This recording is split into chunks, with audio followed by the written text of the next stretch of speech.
नमस्कार दर्शक मित्रों, द वॉइस न्यूज से मैं प्रगति सिंह और मैं किंजल कौर। टॉप हेडलाइंस में आपका स्वागत करते हैं।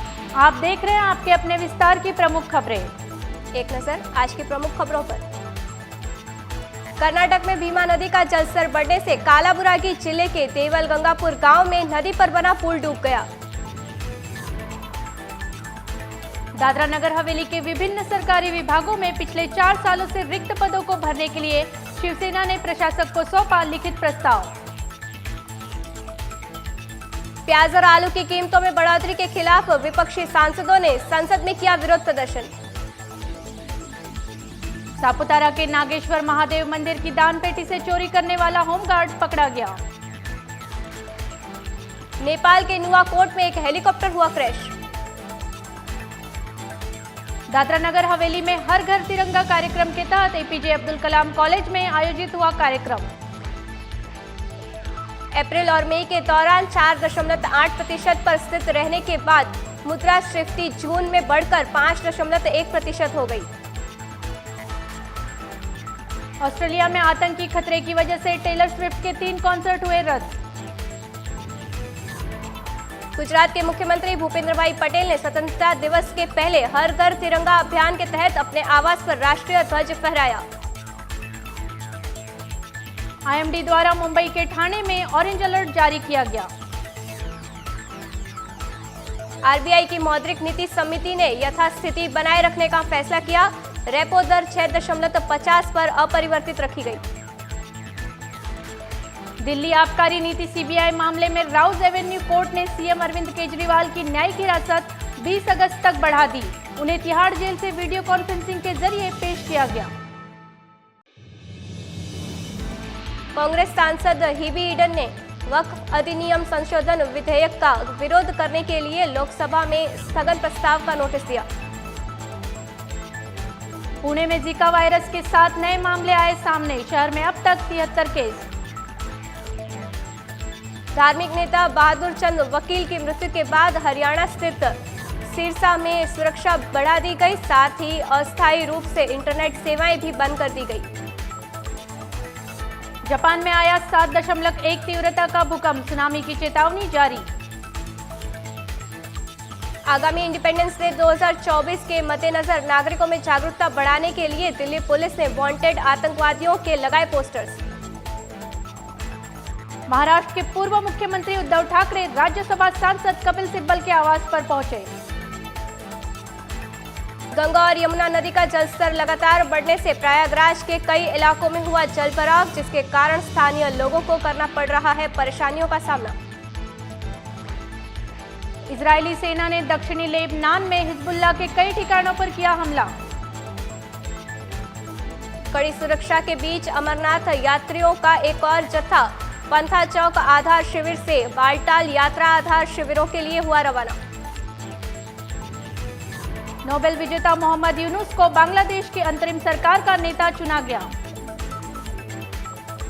राष्ट्रपति द्रौपदी मुर्मू को न्यूजीलैंड स्थित वेलिंगटन के गवर्नमेंट हाउस में पारंपरिक मारोई पोविरी समारोह में सम्मानित किया गया। उन्हें रॉयल गार्ड ऑफ ऑनर भी दिया गया।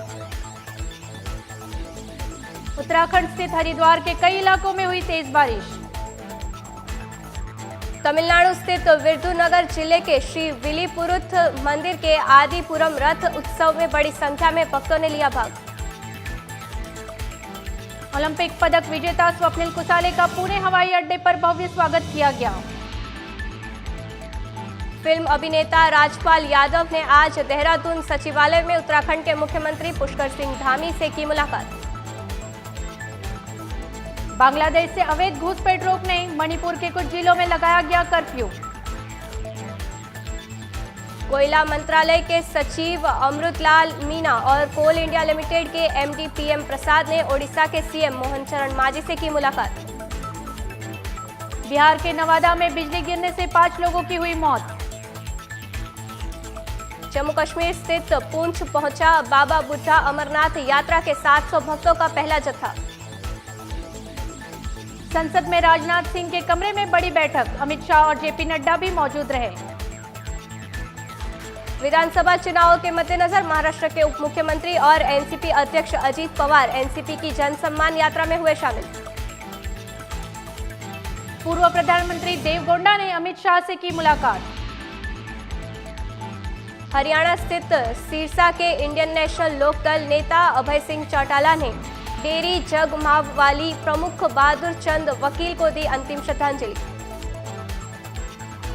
आईएमडी ने पुणे के लिए जारी किया रेड अलर्ट। केंद्रीय उप कार्य मंत्री किरेन रिजिजू ने लोकसभा में पेश किया वक्फ विधेयक 2024। राजस्थान के बीजेपी विधायक अमृतलाल मीणा का हार्ट अटैक आने के कारण हुआ निधन। ओलंपिक पदक विजेता मनु भाकर ने कांग्रेस नेता दीपेंद्र सिंह हुड्डा और भूपेंद्र सिंह हुड्डा से की मुलाकात। शिवसेना प्रमुख उद्धव ठाकरे, उनकी पत्नी रश्मि ठाकरे और उनके बेटे और पार्टी विधायक आदित्य ठाकरे कांग्रेस संसदीय दल की अध्यक्ष सोनिया गांधी से मिलने के लिए 10 जनपद पहुंचे। हरियाणा के मुख्यमंत्री नायब सिंह सैनी की अध्यक्षता में हरियाणा मंत्रिमंडल की हुई बैठक। कमला हैरिस के खिलाफ फलस्तीनी समर्थकों ने लगाए नारे। ओलंपिक पदक विजेता स्वप्निल कुशाले ने पुणे के श्रीमंत डगडू शेठ हलवाई गणपति मंदिर में की पूजा अर्चना। शेयर बाजार में फिर से हुई गिरावट, सेंसेक्स 200 अंक और निफ्टी 60 अंक नीचे गिरा। पश्चिम बंगाल के पूर्व मुख्यमंत्री बुद्धदेव भट्टाचार्य का 80 साल की आयु में हुआ निधन। केंद्रीय मंत्री नितिन गडकरी ने Olympic double medallist shooter Manu Bhaker से की मुलाकात। बांग्लादेश के ढाका से 199 यात्रियों और 6 नवजातों को लेकर दिल्ली पहुंचा एयर इंडिया का विमान। उत्तर प्रदेश स्थित वाराणसी में हुई भारी बारिश के बीच गंगा नदी का जलस्तर बढ़ने से वाराणसी के घाट डूब गए। पेरिस ओलंपिक्स में ब्रॉन्ज मेडल विजेता मनु भाकर ने रक्षा मंत्री राजनाथ सिंह से की मुलाकात। भारत में घुसपैठ की फिराक में है बांग्लादेश का रेडिकल ग्रुप, अलर्ट पर बस। ये थी आज की प्रमुख खबरें। अपनी आसपास की खबरों की जानकारी प्राप्त करने के लिए देखते रहिए आपका अपना हिंदी न्यूज चैनल दी वॉइस। खबरों में बने रहने के लिए तो वॉइस न्यूज को सब्सक्राइब करें और बेल आइकन दबाएं।